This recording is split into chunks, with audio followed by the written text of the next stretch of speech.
So, good morning mga tol. Happy Saturday po sa atin lahat. Lalabas nga pala kami ng mga bata. Excited nga pala si Gabi and Gaten. Naantay namin si Kuya Gabe and Mami. So, si Kuya Gabe nga pala mga tol, bali kasabay ni Lolo Butch. Sila magta-tricycle ngayong araw. Bali kami naman magmamotor ni Gaten, Mami and Gabi. Hello guys. Si Gabi, pansin ko siya talaga yung pinaka-excited kasi may bag po siyang dala, diba? Kahit walang laman.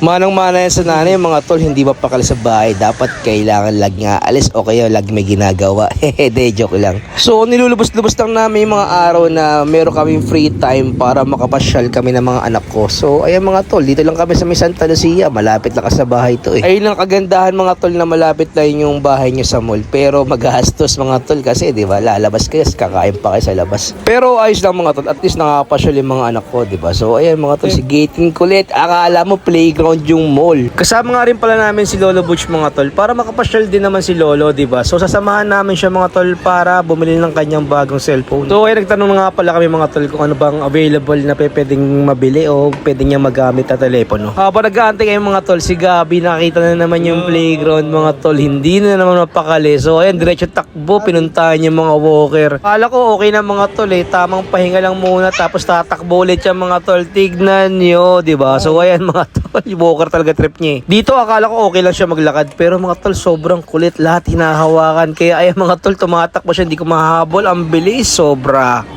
Pagod ako dun Kulit mo. Habang inaantay namin na ma-release na yung telepono na nabili ni Daddy, si Gaten sobrang kulit mga tol. So magbabayad na nga pala ako tol. So ayan, credit card ni Daddy pala yan. Face color blue black. Face na face color. All the grand ako 128. Okay. Yung camera tsaka yung sounds.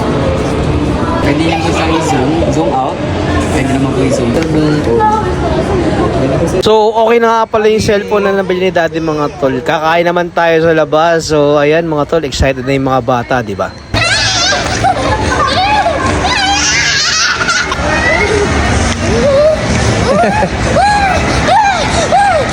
So ngayon napili naman namin is yung Kuya J na Filipino restaurant mga tol. So ayan nga pala yung mga menu nila. Meron nga pala sila mga set meals dito. So si Daddy kasi gusto yung mga gulay-gulay. Ayaw kasi ng fried chicken mga tol. Nagsasawa na raw siya. Kasi yung mga anak ko puro fried chicken pag lumalabas kami. So ayan mga tol, habang nag-aantay kami ng aming order, si Gabi pati si Gaten binigyan nga pala ng balloons ng manager. Order nga pala namin mga tol is yung caldereta na set meal. Meron siya kasamang lumpia, meron kasamang inihaw na lempo, tapos yung caldereta pati pinakbit. Una nga pala tinikman ko mga tol is yung kalderetang baka. Masarap yung kaldereta mga tol, typical na kaldereta. Malaking tipak ng baka. Si Gaten kumain ng inihaw na lempo, si Gabe lumpia ang kinain. Next natin tol, lumpia. Masarap yung lumpia mga tol, pwedeng pang birthday yan. Tapos inihaw na lempo mga tol, solid din to. Tapos pinakbit, kinain ko nga pala talong, okra, pati ang palaya. Tignan nyo, si Gabi din nag-i-enjoy yung mga tol sa mga pagkain. Dahil masarap din naman tol dito sa Kuya J. Sarap. Munti ko nga pala makalimutan mga tol, meron pala kasama leche flan yung in-order namin na set meals. Natuwa din si Gaten mga tol dahil ang sarap. Pati si Mami, diba? Solid yan tol. Pagkatapos nga namin kumain mga tol, si Lolo Butch nagpaalam na nga pala, mauna na raw siya umuwi, ayaw na mamasyal. Kami lilipat naman kami sa kabilang mall mga tol, sa Robinsons naman tayo. Kaganda dito mga tol, meron ng mismong tagusan diretso doon sa pupunta namin sa kabilang mall. So may nakita rin pala kaming ramen na pwede kang create your own ramen. Tapos mga sweet lang kami ni Mami and Gabi. And then mga tol, nandito kami sa department store dito sa may Robinsons. Magtitingin-tingin lang kami. Pwede namin ipang regalo sa darating na Pasko, diba? So ayun mga tol, wala pa kami makita. Bigla nagkaroon kami ng emergency mga tol. Umuwi kami ni Gabe and Gaten dahil darating nga pala yung in-order namin. Walang magre-receive sa bahay mga tol. Kaya ayan, umuwi kami biglaan.